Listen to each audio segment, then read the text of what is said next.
Tank Key Cutting Machine, Multi-Lock, Part E.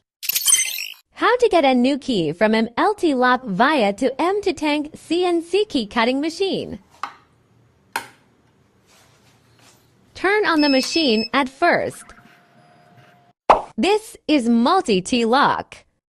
It says do not duplicate. Here is a card that there are letters and numbers on it. We'll get a new key via these letters and numbers.